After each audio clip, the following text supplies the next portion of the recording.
Fabrice Ayash continúa analizando y nos va llevando en este recorrido, me parece muy interesante, de la fe de los demonios, y ahora va a abordar el aspecto del diablo dividido, ¿no? Está dividido entre la perdición y el orgullo, ¿no? Digamos, este es como uno de los rasgos centrales, esta división.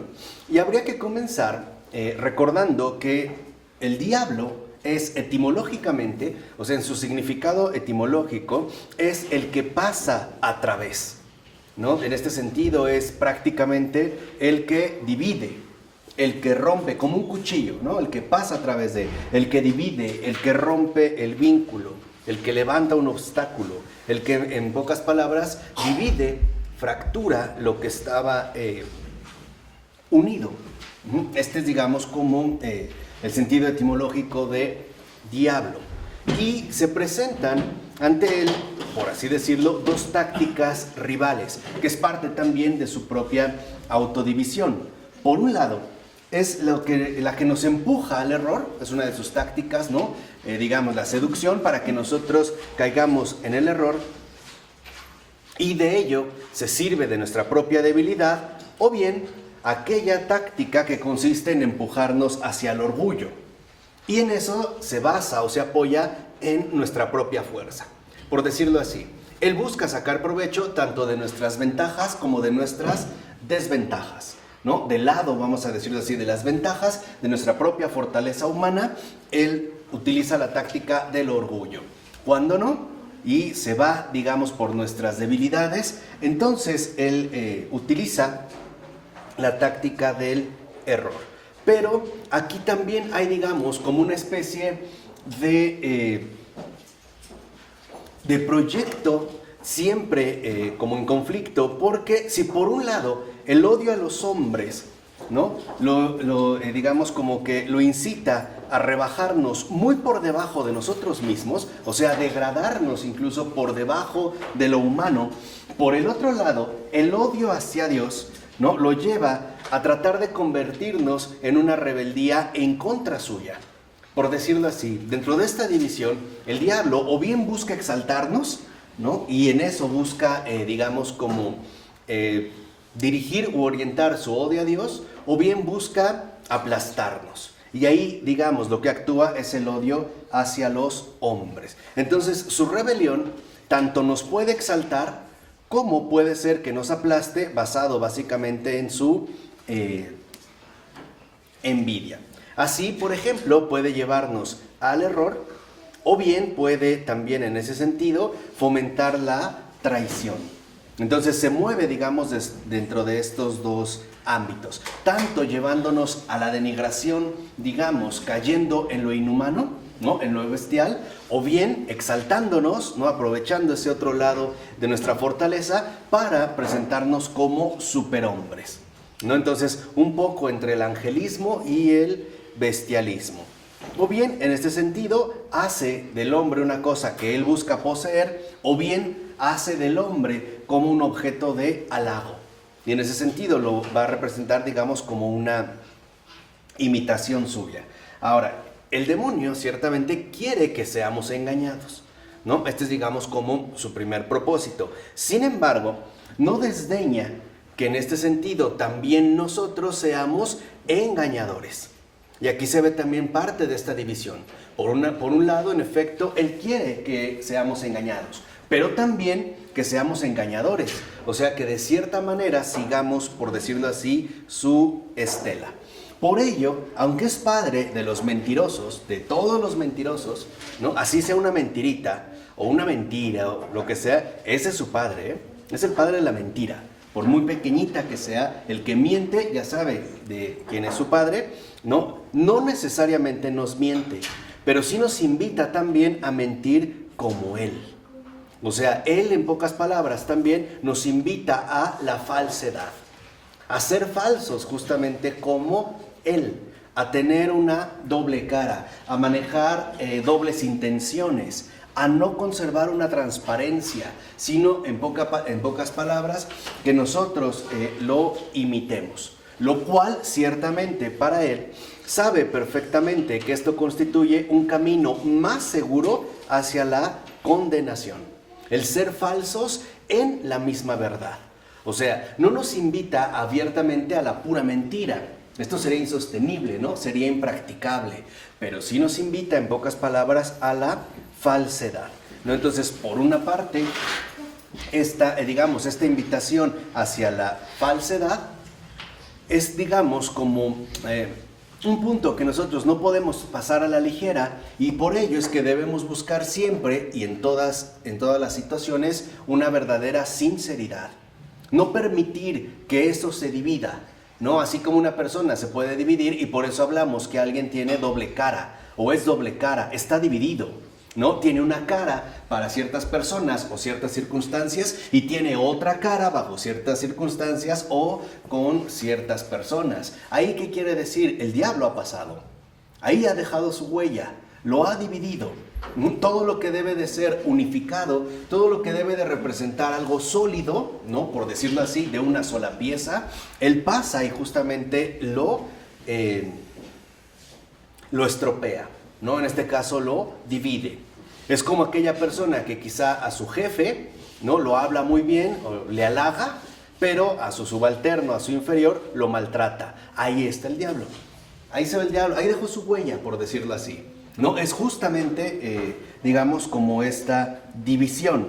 Así entonces lo que vemos es que, en pocas palabras, tanto su propio orgullo como su envidia lo llevan a realizar este tipo de tácticas. Entonces lo que vemos es que, en pocas palabras, el hombre cae fácilmente en este engaño y se deja seducir por esta falsedad, ¿no? Muchas veces en términos de conveniencias, o bien incitados por el orgullo, por el sentir que somos superiores, o promoviendo nuestra debilidad, y hacerlo, por ejemplo, a través de la envidia. Entonces, aquí lo que vemos es que, a pesar de todo, Satán no deja de ser generoso.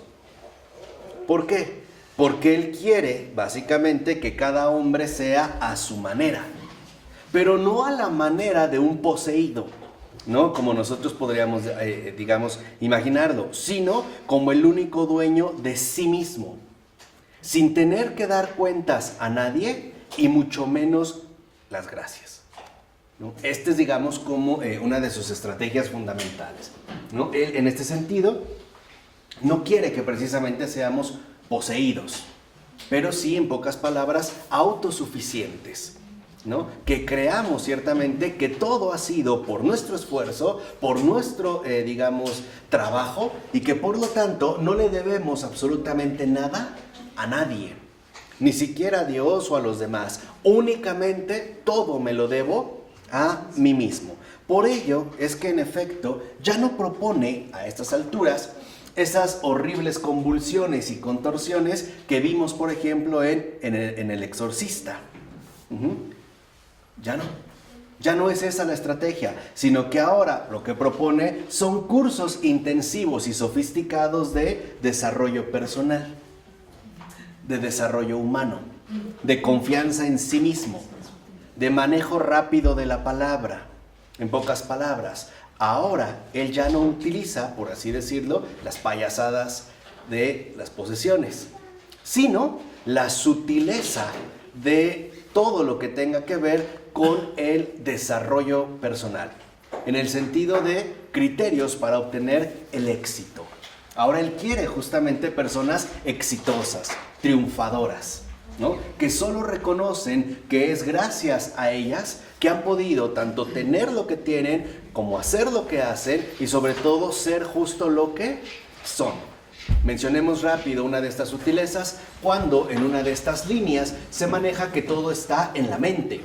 O sea, todo está en ti, y por lo tanto tienes que desarrollar tu potencial, ¿no? O aquellas otras alternativas que en lugar de mente hablan de energías. Entonces todo está en canalizar tus propias energías, de tal manera que si tú logras, por ejemplo, en este sentido, obtener algo, es porque lo has realizado de una manera exitosa, ¿no? Vamos a decirlo así, de una manera triunfalista. Un poco como la afirmación que hizo Donald Trump cuando dijo que él no paga impuestos porque soy muy inteligente. Es esto, o sea, es autorreferencial. No es el problema, digamos, en ese sentido de la cuestión de los impuestos, sino que es una mera referencia a sí mismo. Por eso es que él, en lugar, más que un poseedor, ahora se convierte en un promotor y uno de los principales defensores de los propietarios, ¿no? De la autoafirmación, ¿no? Del reconocimiento propio. Por ello nos invita a un pecado lúcido. Y por eso, precisamente, luciferino. Y esto, acuérdense, es literalmente lo luciferino. Cuando se menciona que la palabra Lucifer, ¿no? En un sentido originario significa luz, se refiere no a una luz en cuanto tal, se refiere a una lucidez extrema. ¿Por qué? Porque en el diablo hay una extrema lucidez. Eso es lo luciferino. O sea, todo está, digamos, fríamente calculado. En un sentido, vamos a decirlo así, preciso. Por eso lo que él busca a través de estas alternativas es que logre establecer su reino en el universo, no a través de obedecer a Dios, sino obedecerse a uno mismo, ¿no? Si yo creo que hay un lema que le gusta mucho a él y es el ser autónomos, libres e independientes, ¿no? Lo que dijimos ya en una ocasión bajo el eslogan, hágalo usted mismo, incluido por supuesto su salvación, ¿no? Hágala usted mismo, confecciónela a su propia manera. Por ello también él invita a que no nos sirvamos de las cosas de Dios para Dios y para los demás, sino únicamente para mi propio provecho. Por ello es que al diablo, ¿no?, le encanta lo autónomo. Le encanta lo autónomo. Porque eso justamente nos atrapa en nosotros mismos, ¿no? Nos deja, por así decirlo, constreñidos a nuestra propia medida. Y es lo que él busca, que se fomente un mundo que se basta a sí mismo. Que se fomente un mundo que es plenamente autosuficiente, que puede creer en Dios, pero para nada reconocerlo de una, digamos, de alguna manera como dependencia. No, está bien creer en Dios como un poder superior, supremo, por ahí, magnánimo, pero que no tiene o que no establece conmigo ningún tipo de relación directa, ¿no? Y que por lo tanto no me obliga a darle gracias en este sentido, de nada, ¿no? Y para esto, por ejemplo, para llegar a este nivel hay que tener una cabeza muy lúcida. O sea, en este sentido, una cabeza muy luciferina. No se puede ser literalmente satánico ignorante, ¿no? En este sentido, hay que tener, digamos, en este aspecto, lucidez. Por ello, lo que él busca es que se fomente en todos los ámbitos la autosuficiencia, la autonomía, la autorrealización, dividiendo o rompiendo la unidad fundamental que tenemos con nuestros vínculos principales, comenzando por el Creador y después con la creación. Ahora, recordemos también que el diablo también se llega a exasperar. Y hay otra cosa que despedaza al demonio, y la historia de Job se lo enseñó. ¿Qué es en este sentido lo que lo exaspera? Lo que literalmente, ¿no?, lo saca de quicio. Que lo que él programa y diseña, ¿no?, lúcidamente como una tentación para perder, o sea, como una estrategia de perdición, la providencia lo reprograma como una prueba para santificar. Eso es lo que le hace rechinar los dientes. O sea, mientras él a través de la tentación lo que busca es la perdición, es decir, la condenación, el Señor reprograma esta estrategia satánica y ahora la transforma en una oportunidad de santificación. Y esto también es muy importante de reconocer. Por eso, por ejemplo, ¿no?, como decía Santo Tomás de Aquino, a propósito de los ataques de los demonios, debemos considerar dos cosas. Primero, los ataques en sí mismos. Y segundo, estos ataques con respecto al papel que juegan en el plan divino. Primero, dice, el ataque, ¿no?, los ataques en sí mismos provienen de la malicia de los demonios. que por envidia buscan impedir el progreso de los hombres y que por orgullo, ¿no?, buscan como sustituir el poder divino. Entonces, lo mismo que los ángeles de Dios son enviados como ministros para la salvación de los hombres, ellos se designan a sí mismos, es decir, como demonios, como ministros para llevar a cabo su perdición. Esto en cuanto a los ataques, ¿no? Mientras los ángeles son los custodios de la salvación, los demonios son los custodios de la perdición. Pero estos ataques, en último término, están sometidos al orden de Dios. ¿Qué significa? Que siempre Dios es más grande que todo. Y que justamente por eso, de acuerdo con sus designios, Dios mismo puede permitir el mal. ¿Por qué? Porque siempre lo ordena hacia el bien. Por eso. Cuando uno se pregunta ¿por qué hay mal en el mundo?, la respuesta es muy sencilla.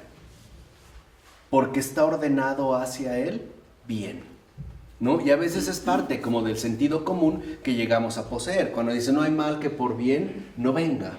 Ocurrió algo que nos parecía malo, pero después con un poco de paciencia y perseverancia podemos llegar a ver o experimentar incluso un bien mayor. Entonces, lo que el diablo hace por malignidad, en este sentido radical, o sea, lo que el diablo hace por malignidad, Dios lo permite por puro amor. ¿Por qué si Satanás está ya condenado con todo y su pandilla, por qué no ya está bien encerrado con candado irrompible en el infierno? Porque no sirve de algo. Claro. Porque en último término todo está ordenado hacia el bien. Y eso es lo que el demonio no tolera, pero no puede dejar de hacerlo. Y eso es lo que lo desgarra. No, porque le va bien muchas veces. Ok, pero en último término el orden hacia el bien. El orden está hecho, pero le va muy bien. Ah, no, sí, claro, ¿no? Provoca caídas y todo. Pero en último término él sabe que su maldad nunca está por encima de la bondad. O sea, en pocas palabras, que en último término y a final de cuentas, él siempre pierde. Pero es tan orgulloso que no es capaz de aceptar esa derrota. Y mientras más maldad, por decirlo así, prepare, mayor bondad será la que resulte, a final de cuentas. Puede ser un proceso complejo, puede ser un proceso accidentado, pero al final, como dijo Nuestra Señora de Medjugorje, todo estará bien, todo saldrá bien. Es como una especie de reparación, ¿no? Cuando vas a remodelar o a restaurar tu casa, literalmente está horrible. Pareciera que peor que al inicio, ¿no? Hasta te puede desesperar la cantidad de polvo, ruido, no acaba. Pero al final el resultado en último término sí valió la pena. Por ello lo que vemos es que si el demonio se enfoca en la perdición, lo que vemos es que en último término el demonio sirve a la misericordia. ¿Por qué? Porque al probar a los hombres, ¿no?, al tentar a los santos, lo único que consigue es que estos consigan más méritos y que por lo tanto su gracia se haga mucho más resplandeciente. Pasa un poco con estas lámparas para insectos voladores. No sé si las ubican. Que es tal el brillo que el insecto se siente como atraído hacia ella, aunque muere, es quemado. Y los demás ahí van. Algo así justamente le pasa al demonio. Entonces lo que vemos es que en efecto esto le exaspera en dos sentidos concretos. Uno, porque su tarea siempre es penosa y porque su rencor siempre es más cruel. Así que de fondo, si uno ha entendido bien el orden de lo divino y si uno realmente comprende quién es Dios, el mismo contra Mesías es una bendición, Y no es por él, es por Dios. Y esto es lo que no tolera. Esto es justamente lo que no tolera. Esto se puede ver también con una imagen muy bella. En el Diario de la Misericordia, Santa Faustina Kowalska cuenta una experiencia mística que tuvo. Y era como una visión donde ella, por decirlo así, estaba, ¿no?, en un cierto lugar y adelante había una especie de nicho, ¿no? Ahora ya sabemos que fue ya canonizada, ¿no? Estaba su nicho de santidad, pero para poder pasar había una turba feroz, ¿no? Que amenazaba con despedazarla, pero para llegar ahí, o sea, para llegar a la santidad no había otro camino, tenía que atravesarlo.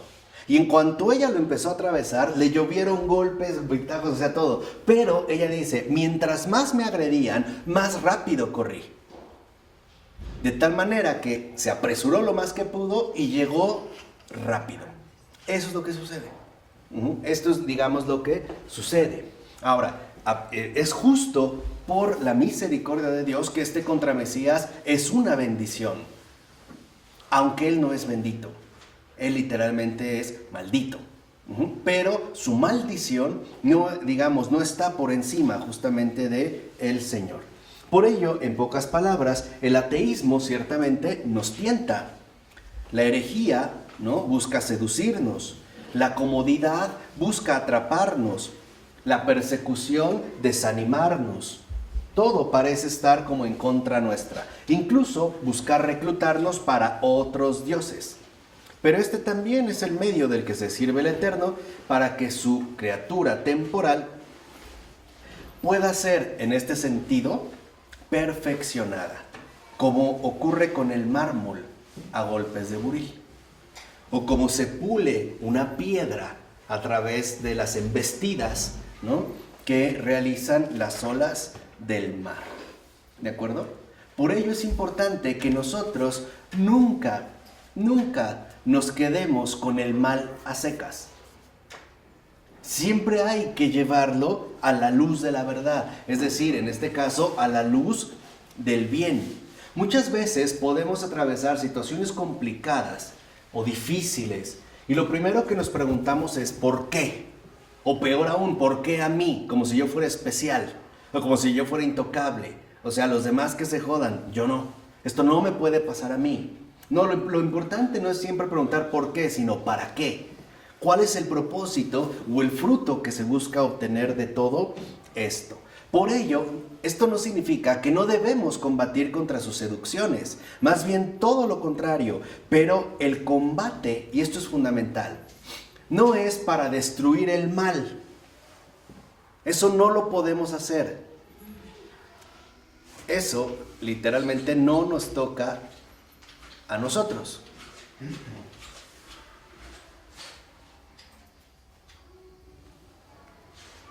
¿No? Pero eso no, o sea, este combate en realidad no es para destruir el mal. Eso no lo podemos hacer, ni nos toca a nosotros. Es más bien para el crecimiento del bien. Y esa es una situación finalmente muy distinta. Cuando nosotros luchamos con la tentación, no es para vencer la tentación, es para crecer en el bien. Si nosotros no tenemos claro esto, uno, nos vamos a desgastar inútilmente y vamos a ser presa de burla del demonio, porque ya nos engañó, creyendo que en efecto lo que debo hacer es, en este sentido, no vencer la tentación. No, porque hasta ha entrado a formar parte de nuestro lenguaje común, ¿no? Hay que luchar contra la tentación. No hay que luchar contra la tentación. Hay que esforzarse por crecer en el bien. De tal manera que entonces lo que nosotros requerimos es que nuestra fe deje de ser superficial. Un ejemplo. Un ejemplo de no luchar contra la tentación, sino vencer.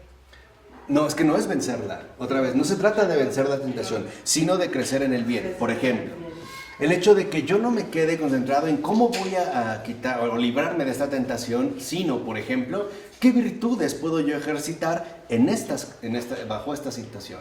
Llega un familiar que no tolero, ¿no? Entonces, o que no voy a luchar contra la tentación del desaire, del desprecio, entonces voy a poner mi buena cara. No, te estás dividiendo. No es, a ver, en esta situación incómoda, difícil, problemática, ¿cuáles son las mejores virtudes que yo puedo poner en práctica en estas circunstancias? De tal manera que ya en este sentido el mal no tiene el papel central. Y esa es una situación bien común, o un engaño, por decirlo así, literalmente diabólico, en el que incurrimos. ¿No? Hoy lo ven, hay mucha gente que habla de que hay que acabar con el mal en el mundo, pero ya no se habla de que hay que ejercitarse en el bien, ¿no? Porque acabar con el mal no es cosa que nosotros podemos hacer ni que nos toca, porque esto es parte del designio divino, que en último término todo apunta justamente hacia una bendición.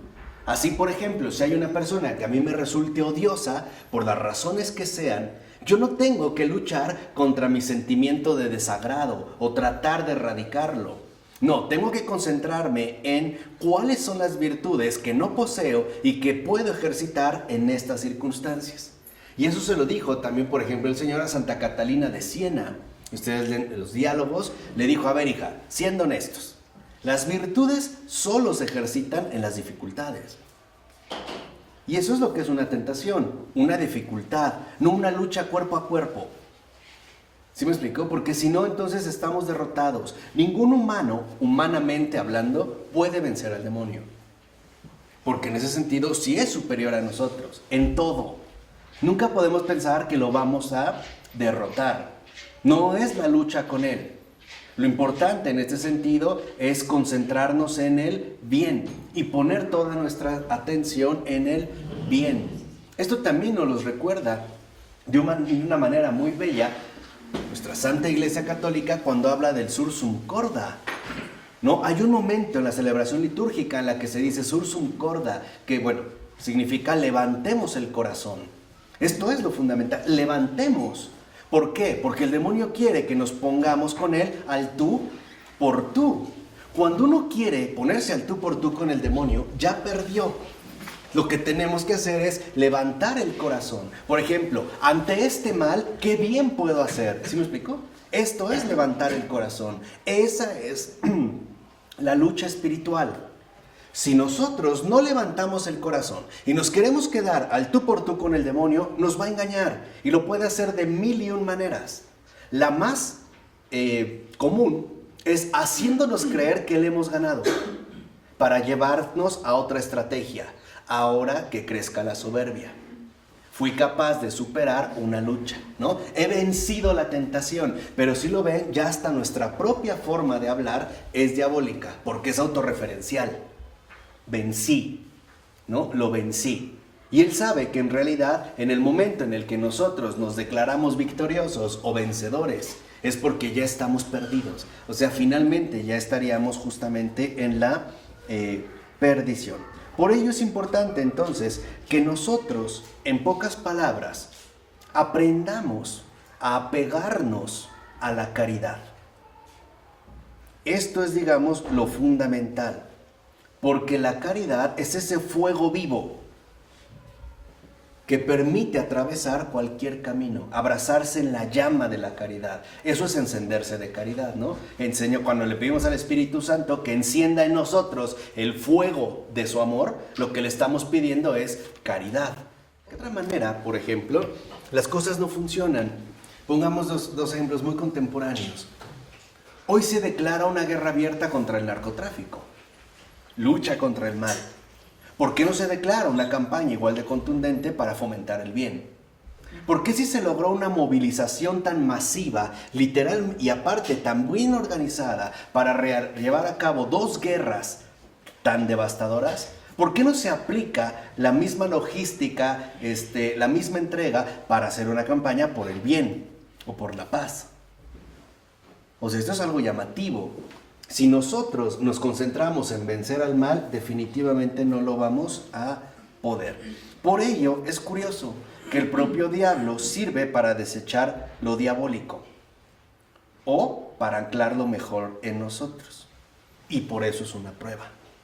La tentación es una prueba. Y una de dos.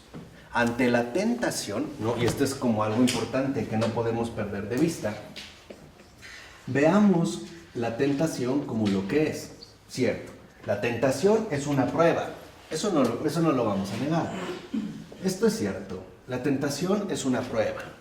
Sí, pero es una prueba que no apunta a la lucha contra el mal, sino al crecimiento en el bien. Esa es la prueba. ¿Qué vamos a elegir?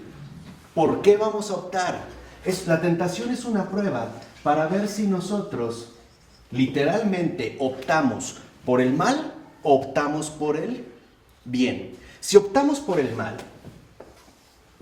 luchar contra el mal, de antemano ya perdimos, porque lo vamos a querer vencer con nuestros propios esfuerzos, estrategias, etc. Así sea orando mucho, porque obviamente son mis oraciones las que, en este sentido, ¿no?, lo han logrado vencer, o mi intercesión o lo que quieran. Si yo opto por el bien en la prueba, me vuelvo enteramente dependiente. Eso es lo que quiero que entiendan. Este es literalmente el engaño diabólico. Si yo levanto mi corazón al Señor y opto por el bien, entonces yo estoy literalmente profesando una dependencia total con respecto a aquel que es más fuerte que yo y que por lo tanto es más fuerte que todos. Si yo opto por el mal, entonces lo que estoy estableciendo es una independencia. Y por eso siempre perdemos. ¿Sí queda claro? Por eso perdemos. Justo por eso perdemos. Porque lo queremos realizar ante esta prueba con mis propias, ¿qué?, fuerzas. Aquí, el optar por el bien, de hecho, en un sentido más profundo, significa que yo renuncio a la lucha y acepto la victoria de Cristo. O sea, acepto el triunfo de Dios, la omnipotencia de Dios, y saber que es por Él y con Él con quien yo pueda atravesar la prueba y mejorar toda mi situación de vida. De otra forma, me voy a quedar anclado aquí. Véanlo con el caso, por ejemplo, la lucha contra el narcotráfico. No, vamos a hacer más policías, vamos a poner radares, vamos a no sé qué, pero lo estamos haciendo nosotros, por cuenta propia, bajo nuestras propias fuerzas. Por eso el demonio siempre busca, siempre, que ante la prueba nosotros nos concentremos, ¿qué?, en el mal. Ejemplo, estoy viendo la televisión y viene una escena erótica o pornográfica, la apago y empiezan los pensamientos, no, préndele, mira, si te gustó, te está estimulando, no, voy a pensar en otra cosa, ya estás perdido, ya te perdiste, porque te sigues desgastando. Ahí se ve que en pocas palabras no puedes. Por eso el Papa Francisco, cuando vino a México, dijo algo muy, de verdad, muy importante. Bueno, todo lo que dice es importante, pero dijo algo muy importante. Dijo, con la tentación jamás se dialoga, porque perdemos. Y lo volvió a repetir. Les digo, con la tentación jamás se dialoga, porque perdemos. ¿Qué es lo que él estaba diciendo? Ante la tentación o la prueba, todo nuestro ser se debe de dirigir al bien, a una dependencia. Y esta dependencia adquiere la forma de una invocación. Así se libra la tentación. Señor, líbrame. Dios mío, ven en mi auxilio. Señor, date prisa en socorrerme. Eso es mirar al bien. Chesterton lo decía a su estilo de una manera muy bella. Decía, si aparece el poderoso, pues le hablamos al todopoderoso. Así de sencillo. Ese es el punto. Pero hay que irse entrenando en estas pruebas. De hecho, sin que aparezca el mal, mi estado ontológico me exige siempre estar en invocación, porque soy pecador. Exactamente, ¿no? Y esta invocación ya es un medio de vida permanente. ¿Qué tal? Con el mal mucho más. Pero aún sin el mal y sin tentaciones y sin pruebas, esta invocación debe ser permanente por mi estado del pecado original, que es por mi estado de concupiscencia, vamos a decir, ¿no? Esta invocación es continua, debe ser continua, es la vida del cristiano. Es una invocación, Señor Jesús, ten piedad de mi pecador. Mucho más con la prueba, mucho más con la tentación, mucho más con la prueba diabólica. Porque la mayoría de las pruebas no son diabólicas, la gran mayoría no son diabólicas, son de uno mismo. Pero vienen también las diabólicas, que son más fuertes y diferentes, ¿no? Entonces, esta invocación debe ser permanente siempre. Sí. Y cuando uno se acostumbra a ella, con las pruebas, mucho más va a pedir el auxilio. Claro, entonces, ¿qué es lo que vemos? Que literalmente nosotros nunca nos apartemos de la verdad. Que Dios todo lo puede, pero que yo sin Él no puedo absolutamente nada. Nada. Si yo me confundo, o sea, si entro en la red de la tentación, Entonces voy a suponer que yo lo voy a poder lograr, que yo justamente lo voy a poder hacer. Es lo que el mundo contemporáneo a veces nos dice de otra forma, vamos, más civilizada o más moderna. Échale ganas, tú puedes.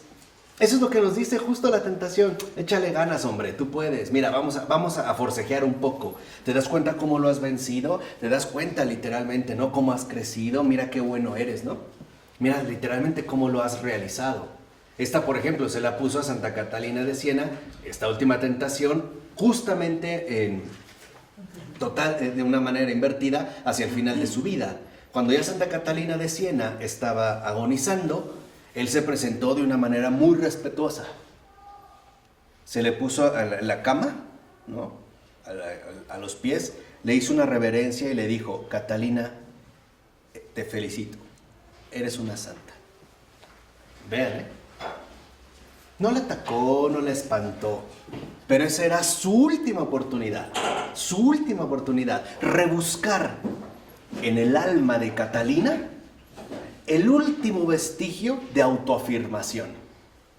Y lo que hizo Catalina, dice que se le abrieron los ojos y le dijo: ¿qué? ¿Una santa? Jamás.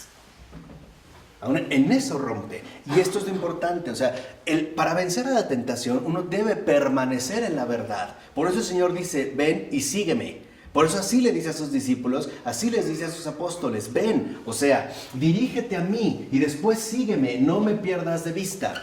Ven, mantente siempre en la verdad.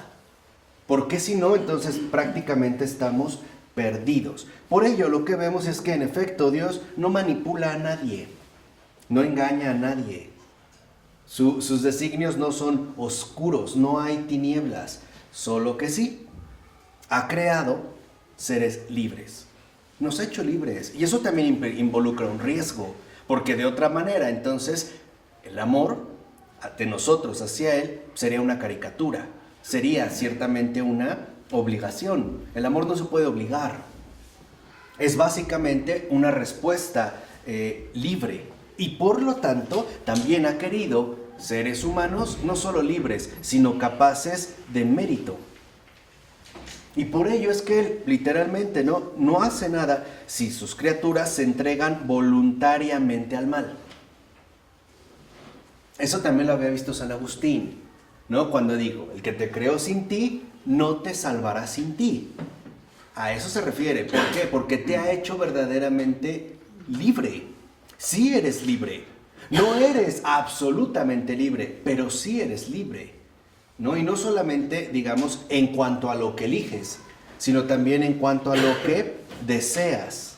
Pero sí hace todo lo posible porque nos alejemos justamente de este mal y que incluso a través de este mal se pueda corregir unos a otros.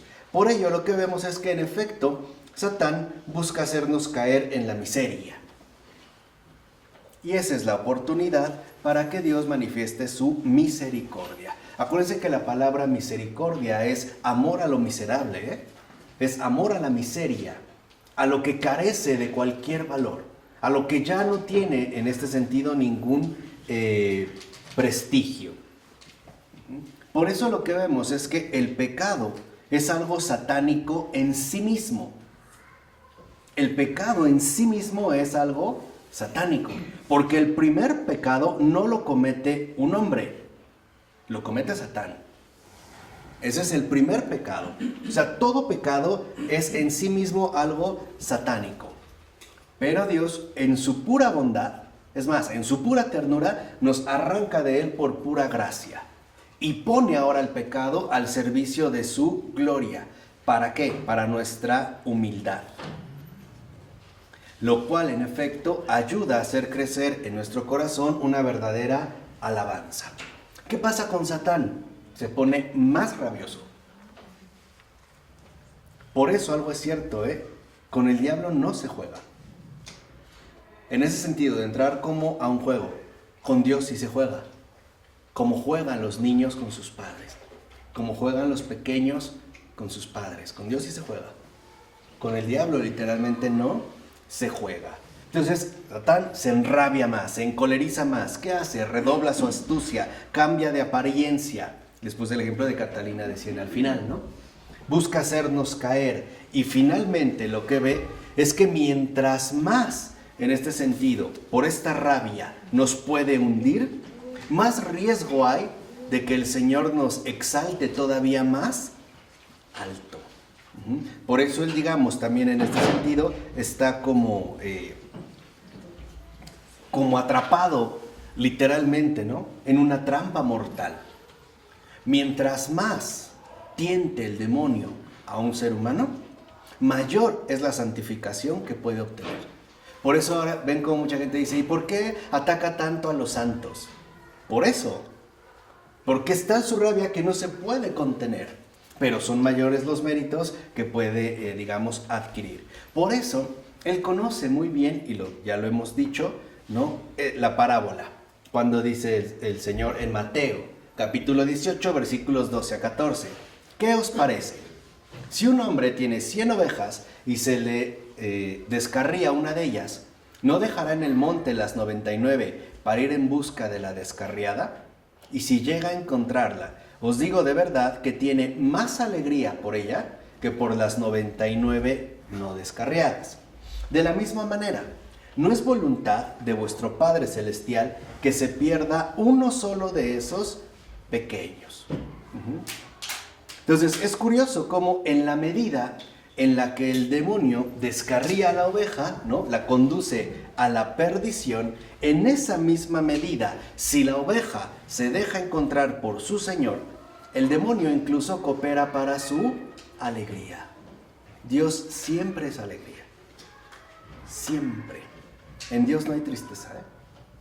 Siempre es alegría. Siempre es alegría. Por eso cuando Jesús, es un poco que lo comprendan a fondo, ve por primera vez la cruz, lo primero que hace es besarla, con una alegría infinita, porque para eso ha venido. Esa es su alegría, ¿no? El ofrecerse a sí mismo como su motivo de mayor alegría. En él siempre hay en ese sentido una alegría. Y aparte, no solo coopera para la alegría de Dios, también literalmente coopera a la alegría de sus rivales directos. Pues Lucas, por ejemplo, en el capítulo 15, versículo 10, habla de la alegría del cielo entero y muy en especial de la alegría de los ángeles. Y esto es, por así decirlo, muy a su pesar, muy, en contra de su propia voluntad. Por ello, lo fundamental es que se pueden adivinar todos los esfuerzos que pone en su inteligencia para que la oveja acabe en un paradero desconocido. En pocas palabras, para que la oveja se transforme en lobo, pero no de manera provisional, sino de manera permanente. ¿Cómo se va a convertir la oveja en lobo? Negando lo que es una oveja, creyendo lo que no es, sacándolo de su verdad, haciéndolo creer que es o más, ¿no? Y en ese sentido, excitando el orgullo, la soberbia, o haciéndolo creer e intentándolo convencer que es menos de lo que en verdad es. Y entonces, ¿a qué lo lleva? Al desánimo, el temor, la tristeza, la depresión, etcétera, etcétera, etcétera. Pero dijimos, el diablo etimológicamente es el que pasa a través de, el que rompe con la unidad. Por eso es importante que nosotros nunca nos detengamos en el mal. Y si vamos a hacer referencia al mal, es porque siempre lo vamos a hacer a la luz del bien. Tenemos nosotros que levantar el corazón para comprender precisamente este bien, porque por mucho que el demonio busque la perdición, lo que ha triunfado es la salvación. Por mucho que el demonio busque la condenación, lo que verdaderamente ha triunfado es la salvación.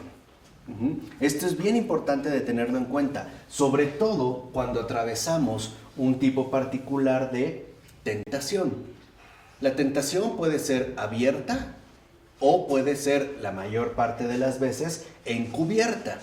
a través, por ejemplo, de sugerencias, ¿no? O mejor dicho, de sugestiones, cuando hablamos ya de la sugestión diabólica. Pero lo importante es que cuando estamos en la prueba, nosotros enfoquemos bien las cosas y nos demos cuenta hacia dónde nos debemos dirigir. ¿Qué es literalmente lo que se espera en este sentido de mí? ¿De acuerdo? Al iniciar la segunda lección, Ayash habla de este orquestador de debates. Y nos comienza diciendo que el 1 de noviembre de 1775, los católicos habitantes de Lisboa festejan el Día de Todos los Santos. Y ese día ocurrió un temblor que sacudió por 3 veces la ciudad. Ese mismo día. ¿Qué trajo consigo? Desastre. No, en pocas palabras. ¿Qué trajo consigo? Devastación. En total murieron, fíjense el año, estamos hablando en 1775 en Lisboa. En total murieron más de 60,000 personas. Grandes y pequeños, buenos y malos. Y básicamente quedaron repartidos en 4 categorías. Los que murieron aplastados bajo los escombros, los que acabaron tragados por la tierra y desaparecidos porque se abrieron aberturas de más de 5 metros.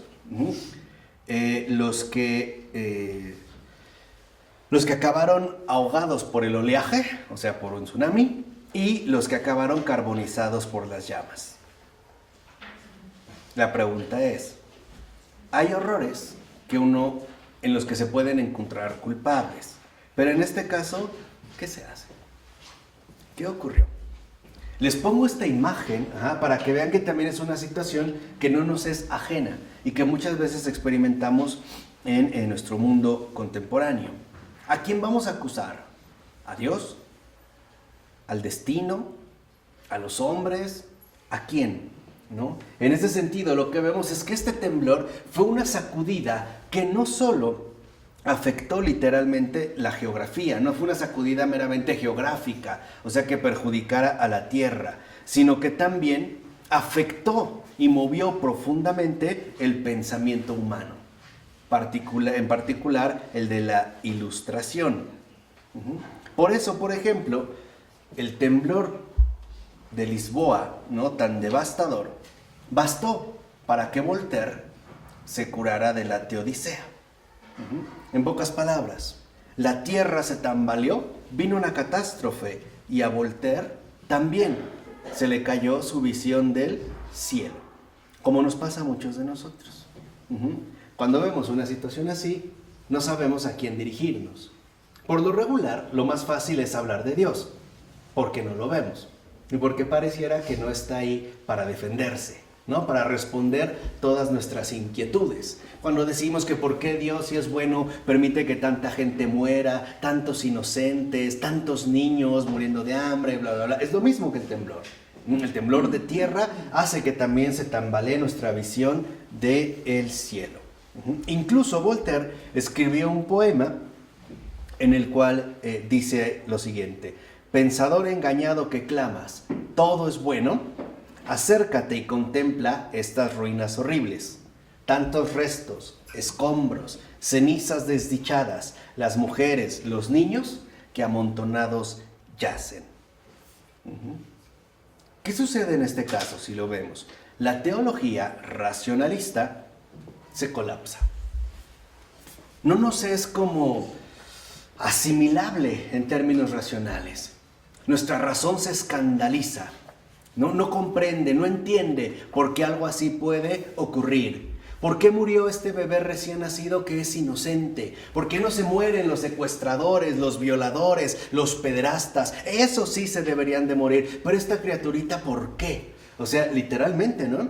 Nuestra razón reclama, nuestra razón reprocha. Y entonces, por lo regular, la primera conclusión es adiós a la revelación. Adiós a Dios. Literalmente, ¿eh? Nos vamos a despedir de Dios. Adiós, adiós. Esto en realidad o Dios no existe, o es malo, o como alguien se atrevió a decir en una frase inteligente, si Dios existe, peor para él. Ahí se ve lo luciferino. Eso sí es luciferino. Esa es literalmente inteligencia, ¿no? Diabólica. Entonces, aquí lo que vemos es que, en efecto, Voltaire, por ejemplo, incluso elabora esa obra Cándido, que es una obra burlona, ¿no? Literalmente se burla de, digamos, de este orden bueno, lo que hace rato dijimos, ¿no? Que todo apunta en último término hacia el bien, ¿no? Y de tal manera que entonces se promueve, ¿no?, una burla de la teodicea y que en este sentido aflore más bien el sarcasmo. Ahora, ¿por qué algo así ocurre? ¿Por qué pueden darse estas reacciones? ¿Por qué nosotros, literalmente, ante situaciones de este tipo, por qué volteamos la mirada hacia Dios? Porque por lo regular nos ocurre lo mismo que le ocurrió a Voltaire. Como dice Fabrice Ayash, en toda su crítica, en toda su obra, Voltaire no tiene en cuenta al diablo. Y eso ya es una trampa. Lo oculta. ¿Por qué pensamos que Dios es malo? Porque no vemos al diablo. No forma parte de nuestro panorama. Él está escondido, ¿no? Pareciera que Él hace las cosas y echa por delante a Dios. Y nosotros, justamente, vuelvo a repetir, es al primero hacia el que nos dirigimos. De hecho, Voltaire va poco a poco atribuyendo el mal incluso a la providencia misma, afirmando que este no es, como dijera Leibniz, el mejor de los mundos posibles, sino el peor de todos. Rousseau, este filósofo, se da cuenta y dice algo importante. Dice, Voltaire, aun aparentando siempre creer en Dios, en realidad nunca ha creído más que en el diablo, puesto que su pretendido Dios no es más que un ser maléfico, que según él solo goza haciendo daño. Quizá muchos de nosotros tenemos también esa noción o esa idea, como si Dios fuera un ser maléfico que le encanta, disfruta, goza, infligiendo sufrimientos, catástrofes, etcétera, etcétera, etcétera. ¿Y esto a qué nos conduce? Olvidar el diablo, dejar de lado al diablo para tratar de abordar el mal, es, a final de cuentas, creer solo en él. Porque eso es justo lo que él busca. Acuérdense que él no niega a Dios. Lo que afirma es que Dios está equivocado. Que el bien no es lo que él hace ni lo que él propone. Es lo que Satanás nos ha venido a querer vender. No lo que él justamente ha querido venir a comunicarnos. Entonces, aquí lo que vemos es que, en efecto, es muy fácil incurrir en una especie de comodidad intelectual. ¿Por qué? Porque, en efecto, dentro de esta comodidad, el demonio está tanto detrás del cataclismo como también está detrás de esta teodicea, no de esta teodicea racionalista, es decir, de que se basa en una comodidad intelectual. Pues es él el que sugiere una justificación racionalista de Dios que se conforma con una comodidad intelectual y ya no está abierta al abismo de la cruz. ¿Qué es, en pocas palabras, el abismo de la cruz?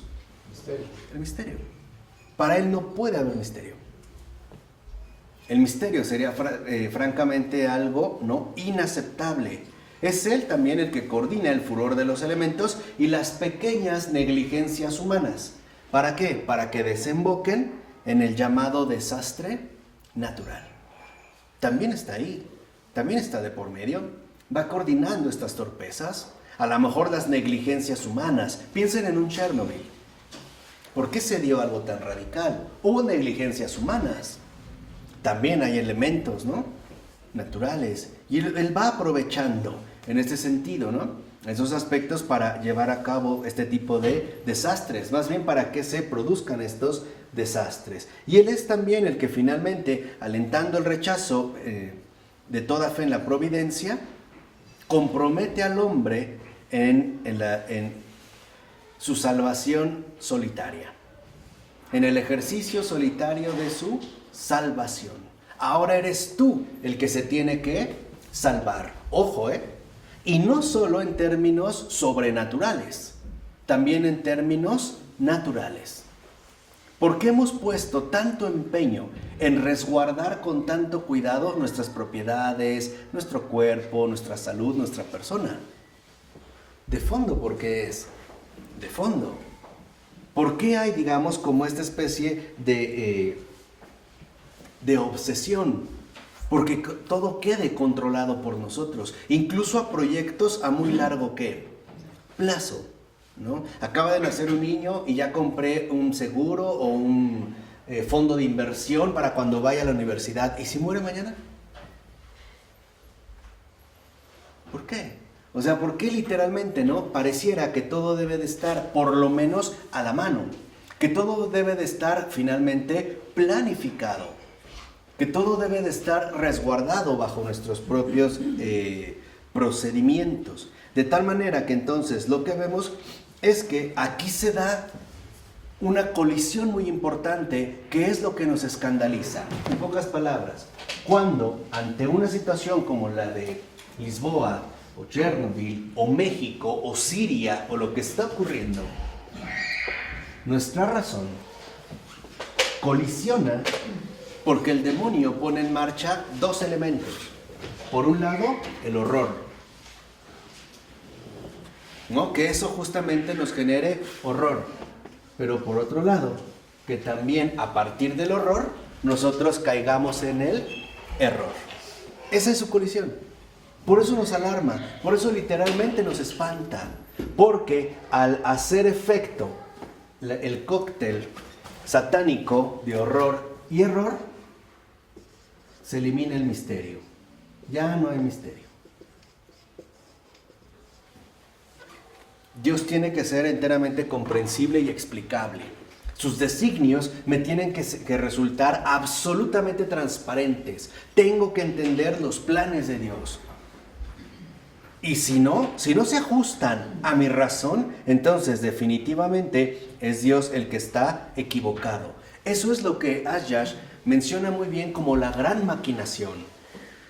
Por un lado presenta el error como si fuera una obra o neutra o incluso promovida por el propio Dios, y de ahí nos induce a caer precipitadamente en el ¿qué? En el error. Les decía, vean nuestra reacción. ¿Dónde está Dios? Pues ¿qué si Dios es bueno? Ya estamos en el error. Ya. ¿Y qué nos llevó al error? El horror. Esto es literalmente, ¿no?, la gran maquinación que hace que nuestra razón en este sentido colapse. Y así vemos que en este sentido la razón juega también un papel muy importante para el demonio, ¿eh? Es de hecho, me atrevo a decir, una de las zonas preferidas de sus ataques. La razón. El inducirnos siempre al error. Véanlo con las herejías, ¿no? O con las afirmaciones, en este sentido, infundadas. Y lo que busca, en pocas palabras, es promover la confusión. Promover la confusión. Empezar a revolverlo todo. De tal manera que, en este sentido, los errores nos abrumen, se anula el misterio, y esta confusión finalmente desemboque en destrucción. Y no solo va a ser una destrucción fáctica, o sea, no solo va a ser una destrucción de hecho o una destrucción física, sino ante todo la destrucción fundamental de nuestra unidad con Dios. Eso es lo primero. Porque una persona en un sentido humanitario puede renegar de Dios por todas las tragedias e injusticias que se viven en este mundo. Ahí ya está horrorizada, ¿no? Está horrorizada. Y al estar horrorizada es fácil ser inducida a que ahora quede errorizada, si me permiten este neologismo. O sea, literalmente, ¿no? El diablo no solo busca horrorizarnos, también errorizarnos. Cuando estos dos factores se conjugan y se pierde de vista el misterio, entra ya, digamos, esta gran maquinación. El resultado es muy concreto. Confusión. ¿Cuánta gente no duda cuando ve una situación así que le horroriza? Y de inmediato ponen en friega su razón. No, a ver, pero entonces es que me dijeron que Dios es bueno, pero pues ¿cómo le vamos a hacer si me doy cuenta? Incluso no con alguien en la vida propia, ¿no?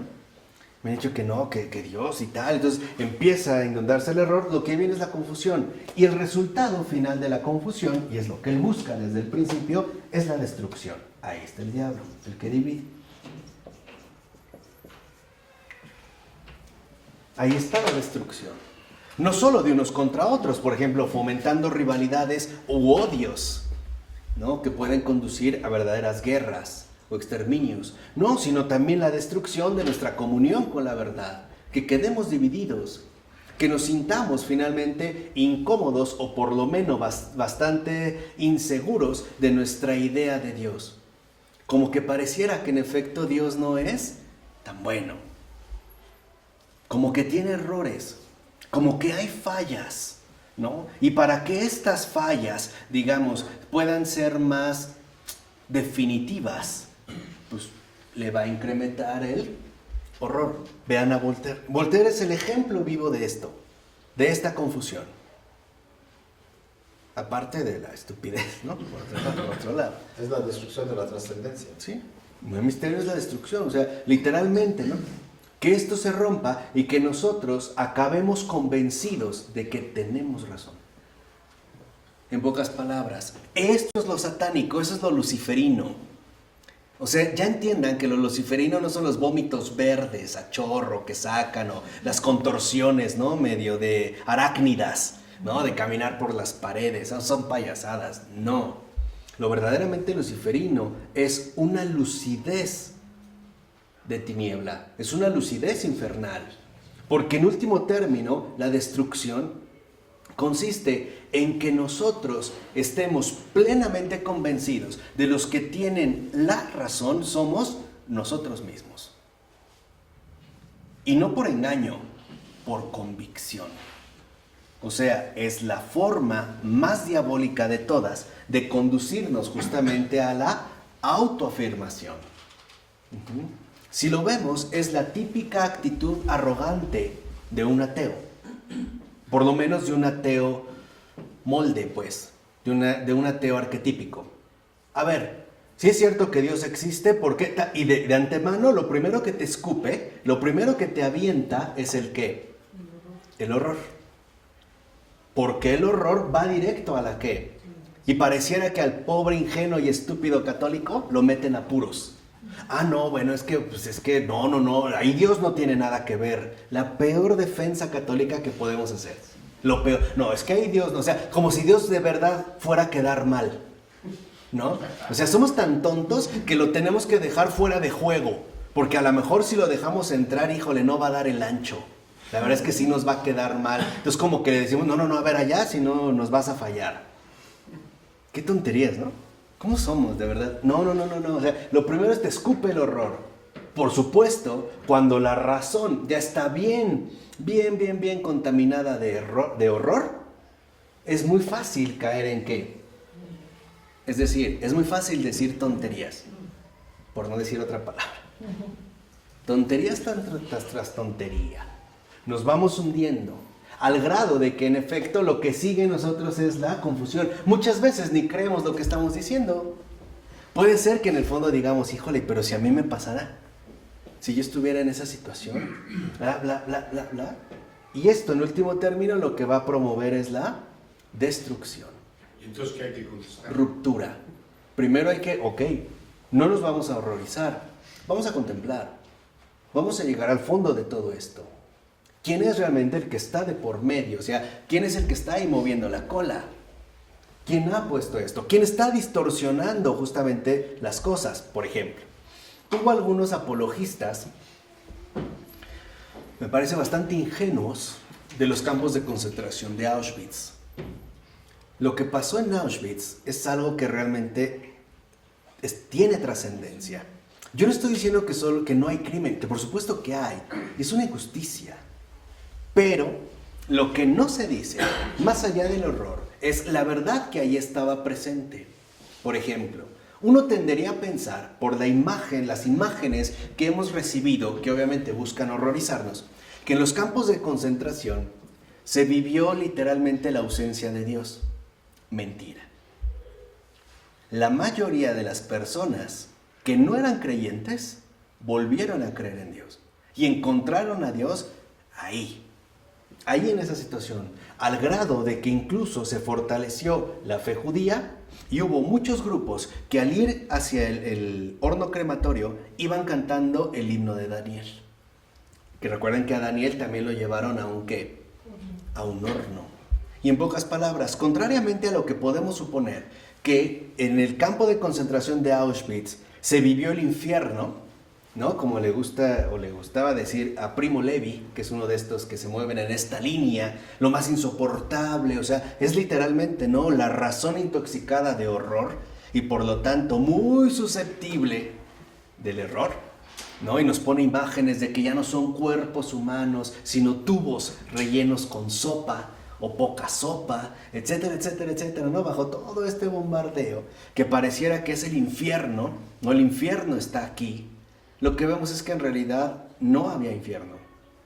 Ahí hay gracia. Ahí también hay bendición. Y hay más que aquello que nosotros podemos, digamos, suponer cuando despejamos las cuestiones que buscan atacar nuestra razón a partir del ¿qué? Del horror. ¿Qué es lo, digamos, qué es lo que realmente buscamos? O sea, buscamos tratar de acomodar nuestra razón a esa situación o buscamos ser presas de un engaño fácil que se basa en el ¿qué? En el horror. Esta es una estrategia diabólica. Eso es lo que busca. Por eso les decía, lo vemos en el caso de Voltaire. No siempre buscan, por ejemplo, si lo ves es la cuestión del horror. ¿Cuáles son los argumentos favoritos de los ateos? Lo que causa horror. Muertes, pestes, ¡ay, lo mejor! Lo que más les gusta son dos. Las cruzadas, la Inquisición. Es lo que les encanta, es lo único que saben. De hecho, no es lo único que piensan que ya con eso nos vamos a horrorizar. Cuando empezar ni siquiera hubo cruzadas, hubo una. Y no es como las pensamos. Todas las demás no fueron ya cruzadas, fueron movimientos alternos. Que en ningún momento estuvieron literalmente ni patrocinados ni dirigidos por la iglesia. En este sentido. Pero es importante que nosotros veamos en dónde nos encontramos. Porque el resultado, al empezar por el horror, ir al error, a la confusión y a la destrucción. Una destrucción que, insisto, es autoafirmación. El quedar convencidos de que somos nosotros mismos los que tenemos toda la razón. Por eso debemos comprender que las grandes guerras, los grandes desastres, proceden de facciones que se alzan unas contra otras. Y eso es lo que él busca. Confrontación, guerra, conflicto. Que haya hermanos, pero enemigos. Por ejemplo, el capitalista contra el comunista. El relativista contra el dogmático. El libertino contra el puritano, etc. Que se formen puros antagonismos. Que se forme finalmente una competencia, ¿no? De tal manera que se forme una especie, que se engranen unas como ruedas, ¿no? De una trituradora gigantesca, pero supremamente inteligente, que busca reclutar ingenuos. Ingenuos. Dentro de esta ingenuidad, que en efecto siempre se promueva el conflicto. Porque eso es hacia lo que va la destrucción. Finalmente acabar en un profundo conflicto. A esta máquina de trituración, a esta gran maquinación diabólica, el magisterio reciente le llama estructura de pecado. Y eso es lo que quiero que comprendan. A esto justamente le llama estructura de pecado. A veces se utiliza la expresión, pero no se comprenden bien las implicaciones que tiene. Primero, la estructura de pecado, en cuanto tal, tiene un trasfondo.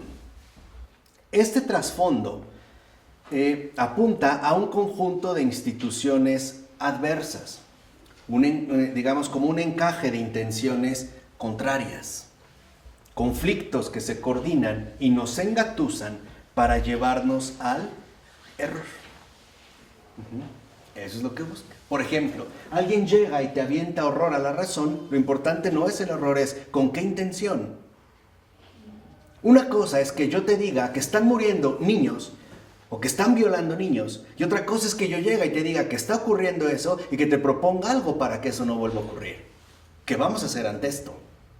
Esa es una situación muy distinta, y aquí es lo que a veces no percibimos. Ok, me estás diciendo esto, pero ¿para qué? ¿Cuál es, en último término, tu intención? Me estás hablando de los horrores y atrocidades de mi padre o mi madre. ¿Para qué? ¿Para que lo odie? ¿O para que me quede claro que una situación así no se puede repetir, y menos en su hijo o hija? ¿Sí lo ven? Esa es la colisión. Eso es lo que aquí queda oculto. Claro, nos quieren horrorizar. ¿Para qué? ¿Cuál es la intención? Me están diciendo que el mundo está muy mal. ¿Con qué afán? ¿Que yo sea reclutado en el club de los resignados amargados? De no, pues ya el mundo está muy mal, ya no se puede hacer nada, no vale la pena, bla, bla, bla. O que me vuelva cómplice de los cínicos. Ah, pues ya es así, pues todos le entramos, ¿no? A salpicarnos todos, a embarrarnos todos. ¿Con qué intención? O sea, esto es algo importante, ¿no? Porque si no, aquí, digamos, se da un efecto muy perverso. Y es que aparecen, como dice Ayash, los inocentes culpables. Eso es parte de la estructura de pecado. ¿Por qué? Porque se favorecen, por ejemplo, crímenes masivos, violencias terribles, pero también pecados ordinarios, pequeños, pero comunes, que se pueden realizar, por ejemplo, sin odio, simplemente muchas veces por higiene o por situaciones mecánicas, de tal manera que las conciencias no queden plenamente perturbadas. Cada uno, por ejemplo, el capitalista, el comunista, etcétera, ahora el neoliberal, el tecnócrata, ¿no? Cree que está en su pleno derecho. E incluso convencerse de que está combatiendo el horror opuesto.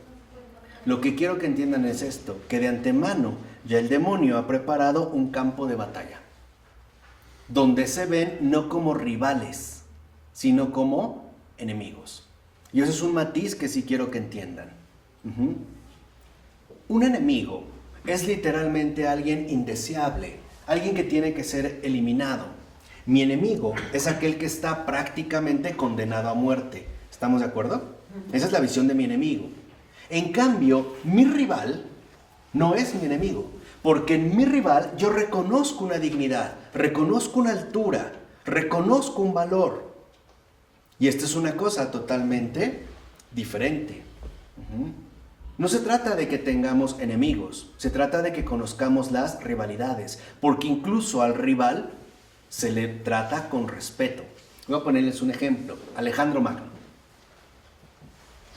Alejandro Magno, sabemos, fue el mayor conquistador del mundo antiguo, ¿no? El mayor, o quizá de todos los tiempos, no sé.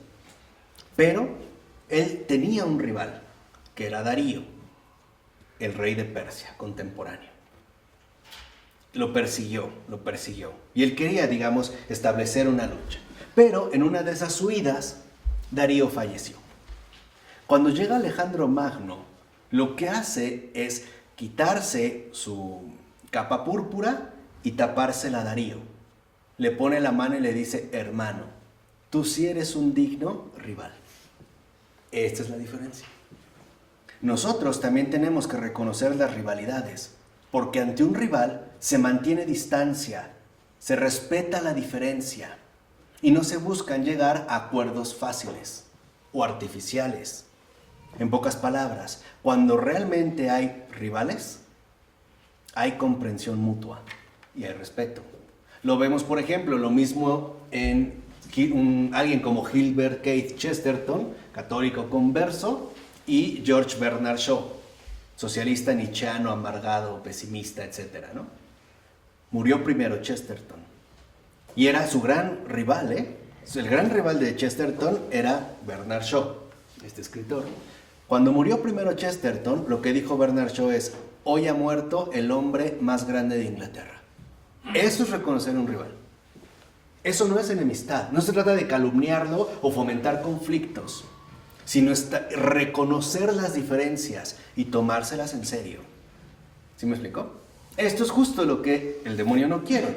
Él quiere que en efecto asumamos siempre una postura de enemistad, ya sea por convicción ideológica, ¿no? O por autoconvencimiento.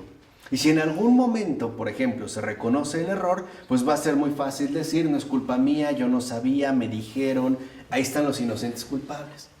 Nunca inocentes del todo, ni tampoco culpables por completo. Ahora, dice, ¿qué es lo que va a generar esto? Pues una fantástica amargura. Y esta es la obra de la bestia.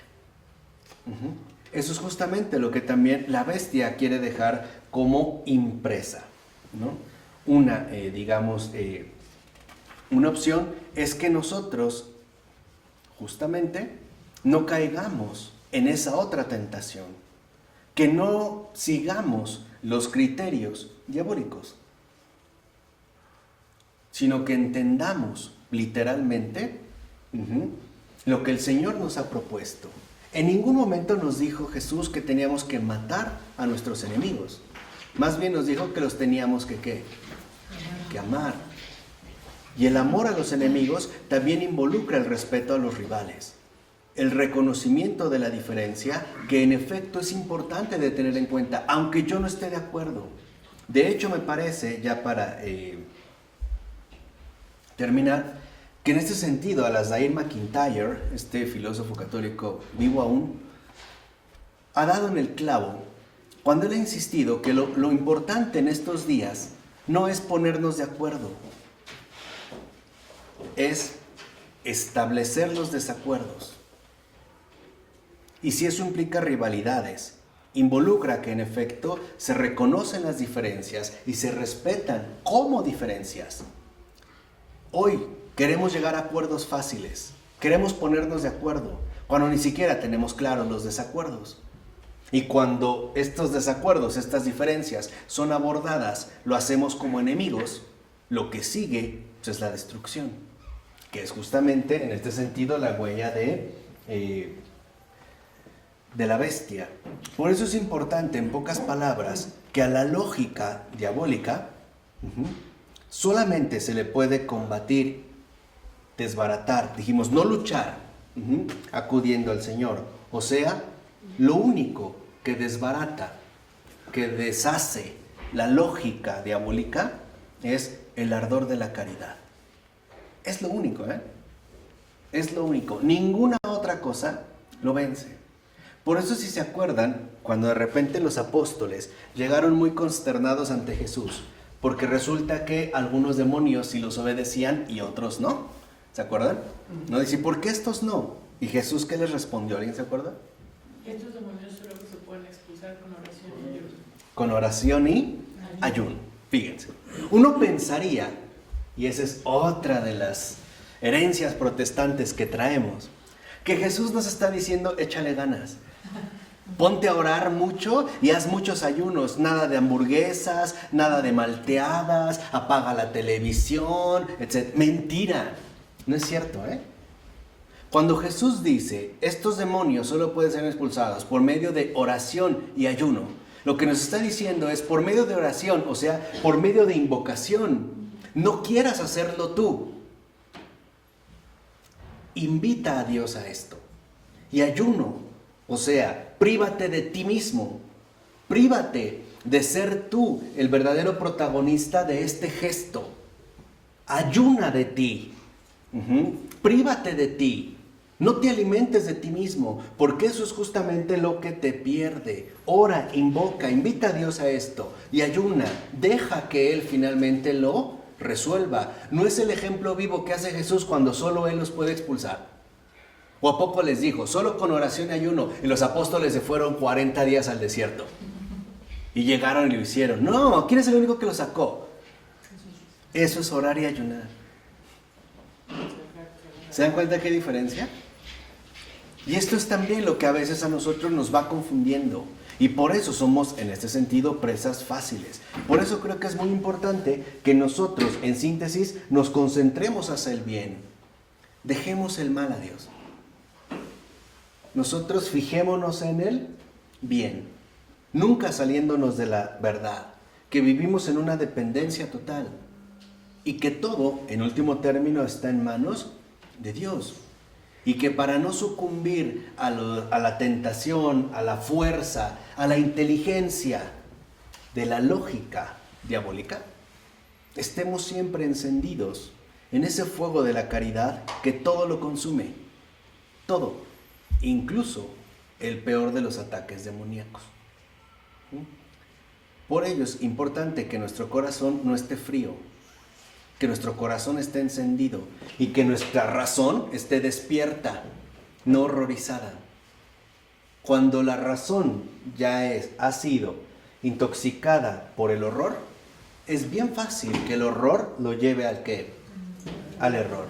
De ahí a la confusión, a la destrucción. Y por lo tanto, ¿por qué no decirlo? Pues a la condenación. Que es justo lo que queremos. Hagamos de la razón fuente de salvación, no de confusión. Hagamos de la razón lo que es, receptáculo de la verdad, no cómplice del error. Hagamos de la razón lo que es logos, como el logos que sabemos se ha hecho carne y habitó entre nosotros. En nombre del Padre, del Hijo y del Espíritu Santo. Amén.